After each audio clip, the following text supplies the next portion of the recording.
Hello everyone, it's me again, Steve Doja here, back to more Dragon Ball Xenoverse 2, and as you can see we are not in the character select screen because this is going to be a different video. I wanted to talk really quickly, future Awoken skills in Dragon Ball Xenoverse 2. You know, we're going to get stuff obviously like SJ4, Super Saiyan Rose, Ultra Supervillain, Ultra Superhero potentially, right? We have so many transformations in Xenoverse 2 that could be added as the final DLC transformation, because obviously the Future Saga chapter pack started with one, and it's obviously going to end with one too. So we're going to get something, probably, I want to say the opposite of Ultra Instinct, but we're obviously not going to get Ultra Ego. We're definitely going to get Ultra Supervillain most likely. Ultra Instinct was cool, don't get me wrong, but you can't even use that in like PvE. Like Beast is better than Ultra Instinct. I wanted to talk really quick about transformations, like again, Super Saiyan 4, Super Saiyan Rose, all of the things going back to Super Saiyan, because when the game's transformations were focused more on a singular race, not only were they more like, you know, reasonable, they were actually easy to get into, but they were also actually just better done in general. So I do want to talk about all the missing transformations in Xenoverse 2 that we could be getting as Awoken skills. Maybe, you know, in the last DLC, or maybe in some sort of extra DLC pack that releases after they've done DLC, you know, pack 4, you know, before they announce Xenoverse 3 or whenever they feel like doing that. So yeah, some of the first few transformations that the game launched with, obviously Super Saiyan, Kaioken, Potential Unleashed, Super Vegeta, Future Super Saiyan. I don't know why Future Super Saiyan is after Super Saiyan Blue. I think this means that they actually programmed Super Saiyan Blue to already be in the game, but they couldn't finish it on time, which is why Future Super Saiyan is coded to be after it.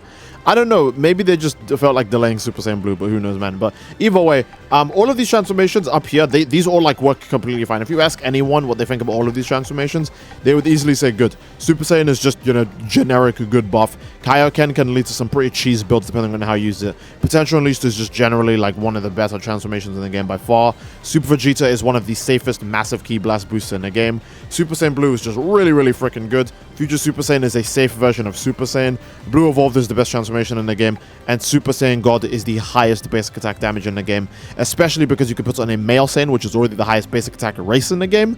It's really good. Then Beast and UI, they're kind of unused, but I want to talk about what if transformations, like, you know, again, Super Saiyan Rose, Super Saiyan 4, Ultra Supervillain, Ultra Superhero potentially based on the way Ultra pack or DLC pack, Future Saga pack 4. So many goddamn packs to remember. But Future Saga chapter 4 is going to go, right? We might get an Ultra Superhero transformation. Whether that's going to be for Goku or for our characters, we don't know yet. Now, I don't know. Now, I don't think I need to specify this, that when I say Super Saiyan 4, I'm obviously not talking about the GT version anymore. I'm talking about the DAIMA version. I feel like if we were going to get the form for our custom characters, it would be the DAIMA version now. It's the new modern version of Super Saiyan 4. It's the hype version of Super Saiyan 4. It's the one that's going to make more money. It's the one that's going to sell more. They would obviously do DAIMA rather than GT. That just makes sense from, like, all stats, all sheets, all charts, all everythings, right? If we get a DAIMA version of Super Saiyan 4, I want to imagine that they would focus even more on the tank aspect of the defense builds. Again, Super Saiyan 3 is like, you know, the highest regular form for Super Saiyans available in the game, and that is most notable for its massive defense increase. In fact, it's even got a bigger defense increase than Super Saiyan Blue in some aspects. But Super Saiyan Blue Evolved also has a colossal defense increase stat. Now that's for all the stats, but it's got like, I think it's got lower physical defense than Super Saiyan 3. Like, Super Saiyan 3 takes less damage to melee attacks and strike supers, and Super Saiyan Blue Evolved just takes the same attack damage to all of those stats, but it still blocks a lot of damage. So if we do get Super Saiyan 4, I imagine they'll go more the same path as Super Saiyan 3, where they just focus on making us even tankier, and I would be completely fine with that. Hell, they might even do a Super Vegeta 3, and honestly, I would love that. That would be really cool. But there's no guarantee that we'll get, like, look, that's a unique hairstyle. I don't think they want to do any more unique hairstyles after Beast. They got tired. They were like, nah, that's all the energy we got. We only got one unique hairstyle in us. Don't get cocky. So if they do Super Saiyan 4, I imagine they'll probably go for the tanky aspect. It definitely makes more sense, because when you look at how absolutely like brick built this dude is, it only makes sense to focus on like this primitive, super strong demon-based power-up Saiyan form to be like, you know, a tank. And naturally, for Super Saiyan Rose, I have zero idea, because the idea I actually had for Super Saiyan Rose originally, I think they actually did for Super Saiyan God or for Beast. My idea for Super Saiyan Rose is that you would just, like, you know, take more damage, but you'd get, like, you know, higher stat buffs the lower your health gets, or maybe higher ki recovery. And I think Beast already did that, so I have no idea what you do for Super Saiyan Rose now. I tried to make it work in line with Goku Black, and apparently the Xenoverse devs had the exact same idea, but they put on Beast instead of Rose. I don't know if that makes sense, but you know, they do what they like. And it's not like Rose would be out of the question, by the way.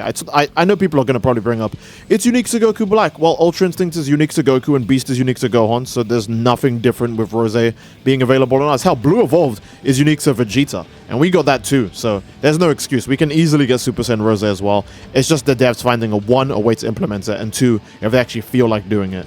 Now, I imagine it's going to be heavily like Beast, where it's mostly a moveset change, because, again, if you're going to be Goku Black, you're going to have to, like, swing around the key swords to some degree, right? So I imagine it'll be like Beast, where there's going to be, like, a little bit of a moveset change, and that bit of moveset change will obviously be the main aspect of it. Like, again, Beast does give you, like, you know, big damage boost, big ki boost, but its main selling point is that unique combo does ridiculous damage. That Beast unique combo does more damage than the buff that Super Saiyan God gives to you. So, yikes, that is very, very strong. I imagine that's going to be probably the main thing that comes to if we ever get, like, you know, another unique transformation, that they are going to focus on ways that they can make it different. Again, Beast doesn't do more basic attack than Super Saiyan God, but its unique combo does do more basic attack than Super Saiyan God, and the unique combo is based on basic attack. It's not a ki blast, it's not a strike, it's basic attack. So, I do imagine that if they are going to make any more transformations, they are going to kind of keep them like in a way where they cover niches that aren't already explored, right? Again, Super Saiyan God, basic attack. Blue is just super, super strong, and Blue Evolved is just a stronger version of that, because logically, that makes sense, right? Super Saiyan 4 would have to just be a stronger version of Super Saiyan 3. They can mix it up, but I feel like making the character, like, go towards this direction of tankiness is probably a better idea, especially because it's not like, you know, the game is scared of putting, like, defense buffs in the game. We have Super Souls like Orange Piccolos that give defense buffs. Male Margins have had a defense buff since the base game. Namekian's gonna get access to some pretty good ones, especially with Do or Die equipped as well. You know, they aren't afraid of adding defense buffs in the game. They haven't completely forgotten about defense as a stat. So I would like to see them go that path with stuff like SSJ4. And hell, you know what, maybe when they add it for custom characters, if they feel like it, they could do a what if SSJ4 for Vegeta. And remember, this game, look, Xenoverse used to do what if stuff, alright? Now it just copies, like, the anime and the movies and stuff like that, very slight changes, but, like, they could easily do what if DAIMA SSJ4, come on, be real.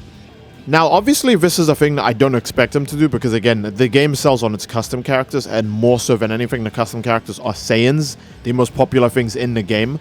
But on the very off chance that the game actually, you know, gets, you know, exploring itself at all to any degree, I would really, really have liked to see Power Awakened in Orange for Piccolo. I was very disappointed that these weren't even in, like, the DLC to begin with, but to be fair, if they're in the same DLC as Beast, they would have got completely overshadowed, especially because Beast is a universal transformation.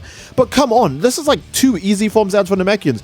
All you have to do is just remove the detail on Namekian's, like, arms, like, all those lines and stuff. Just get rid of those and replace it with, like, you know, one singular texture. Kind of like this, right? And the problem is basically immediately solved. Make the Namekian like a slight tingy color if you want to as well. You know, change some of the aspects of the design. Like, you know how Golden Form works on Freezers, where Freezers basically have part of their designs forced to be a different color, even if that part was never going to be blue or purple or black or, you know, yellow, whatever, right? They just change it to, like, any random shade depending on how they feel. They can easily just do that with Power Awakened. And then for Orange, obviously Orange is quite the drastic change, because you'd have to probably change the character's model quite a bit. But, like, bro, let's be real. If you can add the unique hair for Beast, and you can add the giant stature for Giant Namekians, you can definitely make the character model a tiny bit bigger just for the Orange form for custom Namekians. I think that's not, like, an absurd thing to ask for at all. I think that's very reasonable. I don't think look, that's not like asking for absorption for margins, where we know that's realistically going to be, like, kind of hard to implement, right? But, like, this is not like a difficult change. This is, like, very, very manageable, right? They can do this. So I would like to see these implemented in the game at some point in the future, maybe, especially because Xenoverse 2, again, it's a game that sells on its custom characters. It makes sense by far the most to add things for custom characters. I would like to see new transformations for my custom character. I don't know, I'd like to put on all the new stuff. I'd love to see my character as an SSJ4, not just with the costume SSJ4, actually in SSJ4. I think everyone could agree that would be fire, it'd be cool, no one would be against it, it would just be, you know, nice. Now, obviously, the other super rare thing that, and I say super rare, but realistic is probably the most easiest thing they can add. Dude, Ultra Supervillain for custom characters. Look, I'm not sure if you guys noticed, but Ultra Supervillains basically all follow the exact same design. Most of the body is black with a little bit of the legs and the one arm being, like, colored. They basically all follow this design to a certain extent, with the whole torso being covered as well. Hell, even Frieza follows this same design, right? So that way he can get the red gem on, like, you know, the parts of his body that are, like, covered by, like, you know, the Ultra Supervillain parts, right? Ultra Supervillains all follow the same design. If they add this for a custom character, it would probably, unironically, be one of the easiest changes they've ever like done for the game. It's literally just something as simple as, imagine this body with the gem in the chest, one leg, you know, mostly covered in blackness, the whole torso covered in blackness, one arm covered in blackness, and then us having the other arm and the other leg like available, right? That's all you have to do. You don't even have to add like a unique, like a glow or anything, because I'm pretty sure Frieza here still has the same like shiny texture that he has in his regular golden form. It's not like it's any different, so it genuinely would be like very little effort to like add in. You know, that's not like a Herculean task for them to achieve. That's a very low level one. So I think they could easily do this. All they have to do is obviously give us the red outline that you can see they very fiercely have on, the black textures, the crystal in the chest, and it's pretty much done, right? The only thing to do after that would be to maybe change the character moveset a bit, because, you know, this guy has a unique moveset, this guy has a unique moveset, he has a mostly stolen but unique moveset, and he also has a, you know, unique moveset. All they have to do is just, you know, slightly change up. You know what? Maybe Ultra Supervillain could be seen as a 2.0 for custom characters, right? The same combos you've been doing on your male Earthling for so long, maybe they'll be different. Female Saiyan, maybe they'll be different. Freezers will get different ones, female Earthlings, margins, they're all going to get different ones, you know?